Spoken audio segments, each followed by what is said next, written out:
हेल-वोल्हार्ड-जेलेंस्की reaction.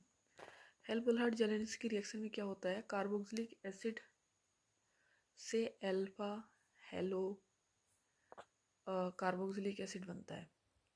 ठीक है, अब वो बनता कैसे है, इसके लिए कंडीशन ये होती है कि यहाँ पर जो कार्बोक्सिलिक एसिड लिया जाएगा वो ऐसा लिया जाएगा जिसमें अल्फा हाइड्रोजन प्रेजेंट होता है।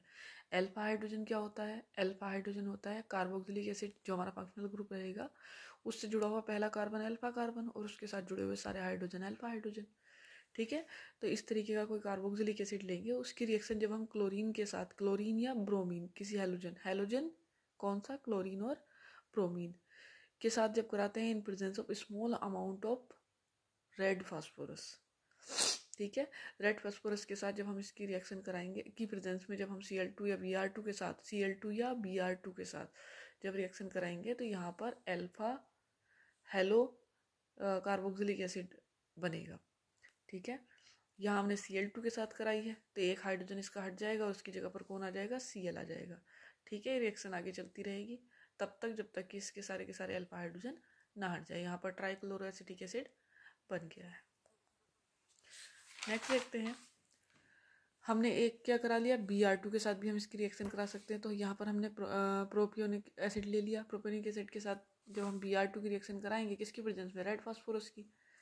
ठीक है, तो क्या बनेगा, अल्फा ब्रोमो प्रोपियोनिक एसिड बनेगा। ठीक है, इसके जो अल्फा हाइड्रोजन होंगे वो हट जाएंगे। यहाँ पर अल्फा हाइड्रोजन कितने हैं, कार्बोक्सिलिक एसिड के साथ जुड़ा हुआ पहला कार्बन अल्फा कार्बन और इसके साथ दो हाइड्रोजन जुड़े हुए हैं, तो ये कहाँ तक हटा सकता है, इसके दोनों हाइड्रोजन को हटा सकता है और यहाँ पर हैलोजन एटम आ सकते हैं। तो alpha alpha dibromo propionic acid बन जाता है। अब हम देखते हैं यहाँ पर रेड फास्फोरस का फंक्शन क्या होता है। रेड फास्फोरस का फंक्शन होता है, सबसे पहले ये कंबाइन करेगा किसके साथ, ब्रोमीन के साथ और बनाएगा PbR3।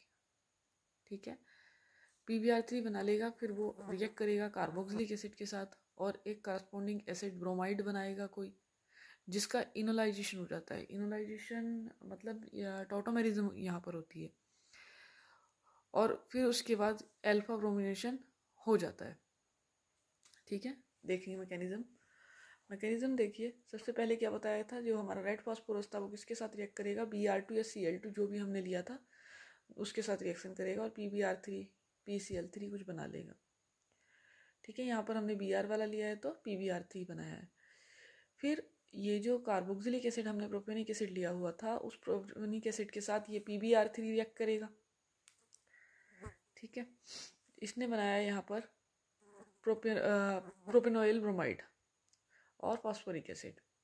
प्रोपेनॉइल ब्रोमाइड हमने लिया, जो PbR3 था वो हमारे कार्बोक्सिलिक एसिड के साथ प्रोपेनिक एसिड के साथ में रिएक्ट करके क्या बना रहा था, प्रोपेनॉइल ब्रोमाइड बना रहा था। ठीक है, इसकी हमने स्ट्रक्चर ले ली प्रोपेनॉइल ब्रोमाइड की। इसका मैंने क्या बताया था, इनोलाइजेशन होता है। इनोलाइजेशन यहाँ पर देखो, कार्बन है उसके साथ ऑक्सीजन जुड़ा हुआ है, इधर हैलोजन है। ठीक है, तो यहाँ पर क्या होएगा, 1,3 माइग्रेशन हो जाएगा, इधर सिग्मा बॉन्ड था। 1,3 माइग्रेशन कैसे, यहाँ से ये जो हाइड्रोजन है वो हाइड्रोजन कहाँ चला जाएगा, तीसरे वाले ऑक्सीजन एटम पर चला जाता है। ठीक है, और ये डबल बॉन्ड इधर आ जाता है, मतलब ये जो इलेक्ट्रॉन होते हैं वो इधर शिफ्ट हो जाते हैं, हाइड्रोजन इधर शिफ्ट हो जाता है। ठीक है, ये टॉटोमेरिज्म यहाँ पर होती है। फिर अब जब टॉटोमेरिज्म होती है तो हम देखते हैं कि इस वाले कार्बन पर पाई इलेक्ट्रॉन प्रेजेंट है, इस वाले पर भी और इस वाले पर भी। तो यहाँ पर इलेक्ट्रॉन एक्सिस में है तो ये इलेक्ट्रॉन किसी को दे सकते हैं। अब देगा कौन सा कार्बन, क्या ये वाला कार्बन अपने इलेक्ट्रॉन दे सकता है या ये वाला कार्बन दे सकता है। देखो, ये वाला जो कार्बन होता है वो इलेक्ट्रॉन डोनेट नहीं कर सकता क्योंकि इसके साथ दो दो इलेक्ट्रोनेगेटिव एलिमेंट जुड़े हुए हैं जो इलेक्ट्रॉन को अपनी तरफ खींच रहे हैं। तो फिर कौन देगा, ये वाला कार्बन होगा जो इलेक्ट्रॉन को दे सकता है।